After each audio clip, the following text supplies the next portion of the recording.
साबुदाणा भिजत न घालता एकदम खमंग, खुसखुशीत आणि झटकीपट साबुदाणा थालीपीठ कसं करायचं ते आपण बघूया. अतिशय रुचकर होतं. नमस्कार, मी मधुराज रेसिपी फूडीमध्ये तुम्हा सर्वांचं खूप खूप खूप मनापासून स्वागत. नवीन चॅनल आहे, सबस्क्राईब केलं नसेल पटकन सबस्क्राईब करा आणि लाईक, कमेंट आणि शेअर देखील कराच की. तर हे साबुदाणा न भिजवताचं थालीपीठ करण्यासाठी 1 कप आपल्या घरातलाच साबुदाणा घ्यायचा. भाजायची भिजायची अजिबात गरज नाही. मिक्सरच्या भांड्यात हा साबुदाणा काढून घ्यायचा. यामध्ये आवडीप्रमाणे हिरवी मिरची, आल्याचा तुकडा घालायचा, झाकण लावायचं आणि मिक्सरमध्ये हलकंसं दळून घ्यायचं. साबुदाण्याचे फक्त तुकडे झाले पाहिजे. आता यामध्ये जिरं घालूयात आणि पुन्हा फक्त ब्लेंड करून घेऊया.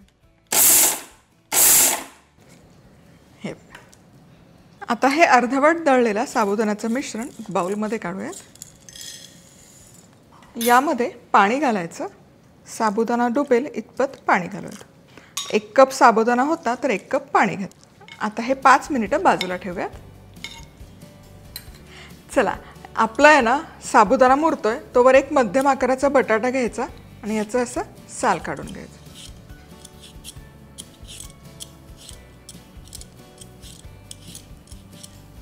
बटाट्याचं साल काढून झालं की बटाटा किसून घ्यायचा. चला, इथे बटाटा किसून झाला की हा किसलेला बटाटा लगोलग या साबुदाण्यामध्ये मिसळून घ्यायचा. म्हणजे त्याचा रंग बदलणार नाही.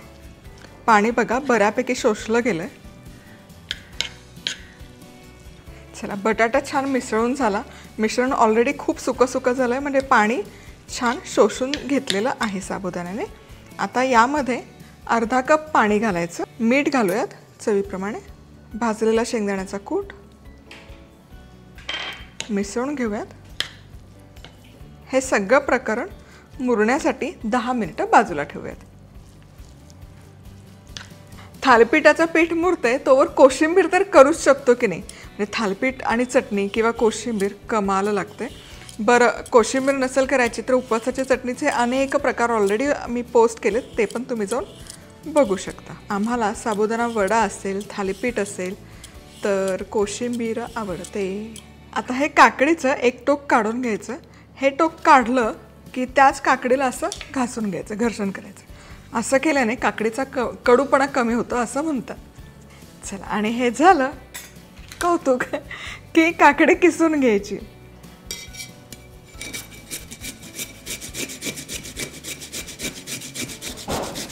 चला, इथे पूर्ण काकडी किसून घेतली आहे.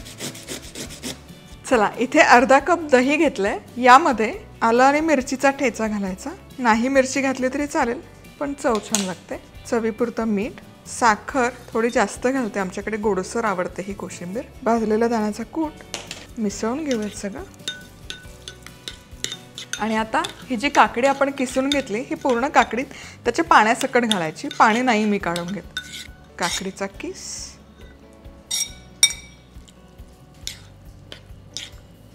मस्त अशी खमंग चवीची काकडीची कोशिंबीर देखील तयार आहे. हवं तर तुपाची आणि जिऱ्याची फोडणी तुम्ही वरण यामध्ये घालू शकता, पण गरज नाही, ही अशीच कमाल लागते. चला, आता आपली कोशिंबीर होईस्तोवर 10 मिनिटं झाले. हे बघा, थालीपीठाचं पीठ देखील छान दाटसर झालंय, म्हणजे पाणी बऱ्यापैकी आणि शोषून घेतलंय. आता थालीपीठ घालूयात. तर तवा मध्यम आचेवर गरम करण्यासाठी ठेवलाय. त्यावर घालूयात साजूक तूप. तेल वगैरे घातलं तरी काही हरकत नाही. तूप घालून झालं की पळीभर हे मिश्रण घ्यायचं. पळीभर मिश्रण घालून घ्यायचं आणि छान असं पसरवायचं. जसं आपण बिरडं किंवा घावण करतो ना, अगदी तसंच. आणि हे छान एकसारखं आपण पसरवून घेतलं की यावर झाकण ठेवायचं. कारण साबुदाणा आपण भिजवून घेतलेला नाही आहे, त्याला पुरेसा वेळ मिळाला नाही, तो शिजला पाहिजे. त्यामुळे झाकण ठेवून खालच्या बाजूने मस्त असं खुसखुशीत कुरकुरीत होईपर्यंत भाजून घेऊयात. बरं, मी इथे इटुकले करते, पण एकच मोठं तुम्ही तव्यावर थापून या पद्धतीने करू शकता. अजिबात तुकडे मोडत नाही, व्यवस्थित होतं. 1 मिनिट झाला, झाकण काढूयात. थोडंसं तूप सोडायचं, म्हणजे ते आणखी खुसखुशीत होईल. भाजलं जाईल छान. चला, खालच्या बाजूने छान भाजलं गेलंय. मध्यम आचेवर करा, मोठ्या आचेवर करू नका. कमीत कमी 3 ते 4 मिनिटं तरी द्या, म्हणजे ते साबुदाणा शिजेल. साबुदाणा शिजला पाहिजे, करपला नाही पाहिजे. वा, तुम्ही बघा साबुदाणा छान वाफवला गेलाय. अजिबात कुठे कच्चं असं वाटत नाहीये. आता अगदी हलक्या हाताने वा वा वा वा, काय सुरेख रंग आलाय, तुम्ही बघू शकाल. मस्त भाजलं गेलंय. आता इथून पुढे झाकण ठेवायची गरज नाही. हे असं झाकण न ठेवता खरपूस भाजून घ्यायचं. चला, दोनही बाजूने खमंग असं भाजून घेतलंय. काय सुरेख रंग आलाय, तुम्ही बघू शकाल. दुसरी बाजू पण बघूयात. हे बघा, ही बाजू पण मस्त अशी खरपूस भाजली गेली आहे. आता गॅस बंद करते आणि हे थालीपीठाचं प्रकरण काढूयात.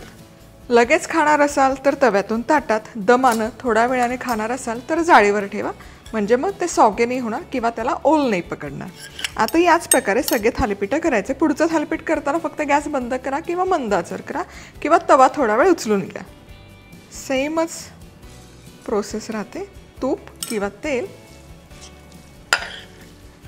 पळीभर हे मिश्रण पसरवून घ्यायचं.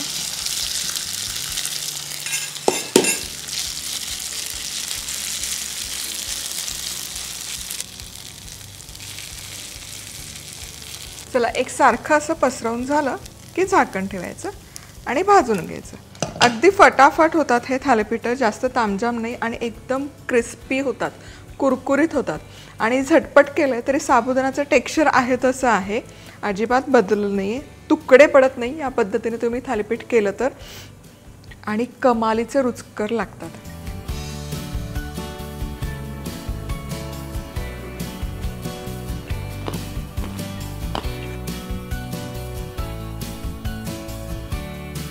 कोशिंबीरची पण रेसिपी दिली आहे या प्रमाणात. म्हणजे 1 कप साबुदाणा घेतला आणि त्यामध्ये बाकी सगळे साहित्य म्हणजे किसलेला बटाटा वगैरे घातला की 5-6 इंच व्यासाचे थालीपीठ छान तयार होतात.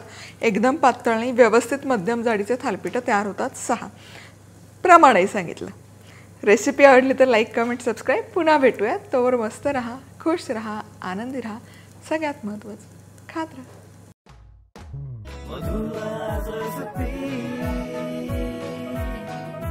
मधुराज रेसिपी, महाराष्ट्राची अस्सल चव.